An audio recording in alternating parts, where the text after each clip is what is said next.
नमस्कार मित्रांनो मी आज तुमच्यासाठी घेऊन आलो एकदम मस्त टेस्टी आणि तेवढीच बनवायला साधी सोपी असलेली हिरव्या वाटाणाचा गरगटची भाजी। आता तुम्ही पालकाचा गरगटची भाजी वगैरे खाल्लेला असाल, टेस्टला एकदम मस्त बनते आणि बनवायला पण एकदम साधी सोपी असते।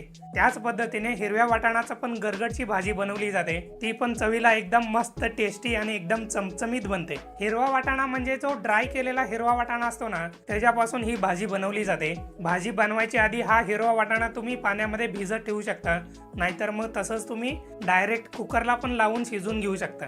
चला तर मग बोलण्यामध्ये जास्तीचा वेळ न घालवता फटाफट रेसिपीला स्टार्ट करूया।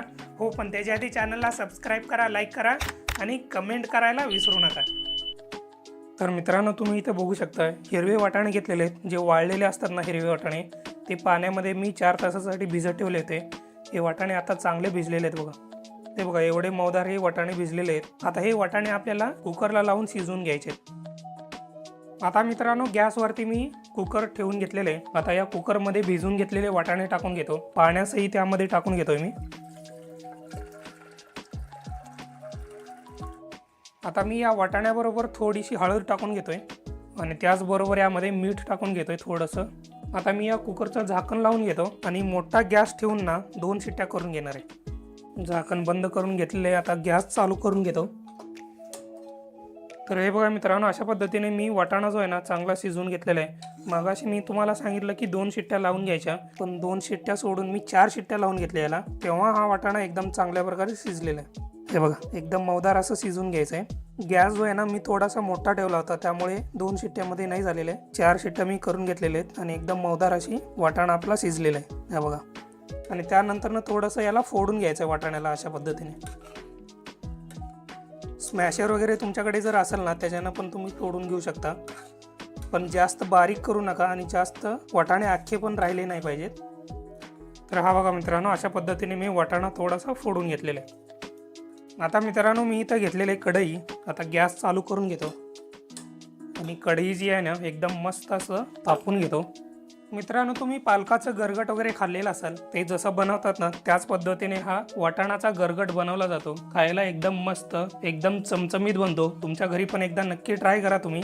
आता आपली कढई मस्तपैकी तापलेली आहे। आता यामध्ये 3 ते 4 चमचे तेल टाकून घ्यायचं आहे। तेलाला पण एकदम कडकडीत असं तापून घ्यायचं आहे। आता तेल चांगलं कडकडीत असं तापलेलं आहे। आता यामध्ये अर्धा चमचा जिरा टाकून घ्यायचा। एकदा का जिरा चांगला तडतडला ना, आता यामध्ये कढीपत्त्याची पानं टाकून घ्यायची। आता यामध्ये हिरवी मिरची टाकून घेतोय 4, आणि आता यामध्ये अर्धा चमचा आलं लसणाची पेस्ट टाकून घ्यायची। आता हे सगळं तेलामध्ये चांगलं परतून घ्यायचं आहे 1 मिनिटासाठी।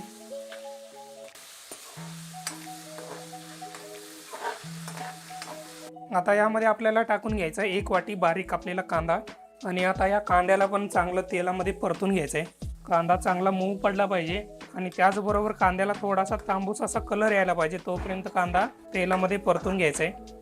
एकदा का कांदा चांगल्या प्रकारे परतून झाला ना, आता यामध्ये टोमॅटो टाकून घ्यायचा आहे। मीडियम साईजचा टोमॅटो चांगला मी कापून घेतलेला आहे बारीक असा, कांद्यामध्ये टाकून कांद्याबरोबर चांगल्या प्रकारे याला परतून घ्यायचं आहे। आता मी यामध्ये थोडीशी हळद आणि 1 चमचा गरम मसाला टाकून घेतलेला आहे। हे सगळं टाकून अगदी 1 मिनिटासाठी चांगलं परतून घ्यायचं याला पण। आता यामध्ये तुम्ही लाल मिरचीची पावडर वगैरे टाकायची असेल ना तर टाकून घेऊ शकता, मी टाकणार नाही आहे, कारण ऑलरेडी मी हिरवी मिरची यामध्ये वापरलेली आहे, म्हणजे जास्त तिखट व्हायला नको। हे बघा, मसाला चांगला यामध्ये परतून घेतलेला आहे। जे ड्राय मसाले आपण टाकून घेतले होते चांगलं मिक्स करून घेतलेले आहे आणि चांगलं परतून घेतलेले आहे। आता आपल्याला यामध्ये शिजवून घेतलेले वाटाणे होते ना, ते यामध्ये टाकून घ्यायचे। आणि मित्रांनो, त्याचबरोबर अर्धी वाटी शेंगदाणा यामध्ये टाकून घेतोय। आता हे सगळं चांगलं मिक्स करून घ्यायचं आहे। आता मित्रांनो, यामध्ये थोडंसं पाणी मी टाकून घेतोय, कारण यामध्ये पाणी टाकून आपल्याला अजून 7 ते 8 मिनिटासाठी मंद आचेवरती आपल्याला शिजवून घ्यायचंय, त्यामुळे यामध्ये पाणी कमी पडायला नको। पाणी टाकून झालेले, आता यामध्ये चवीपुरतं मीठ टाकून घ्यायचंय। मगाशी वाटाणा शिजून घेत असताना पण यामध्ये आपण मीठ टाकून घेतलं होतं। आता यामध्ये थोडीशी कोथिंबीर टाकून घ्यायची वरून।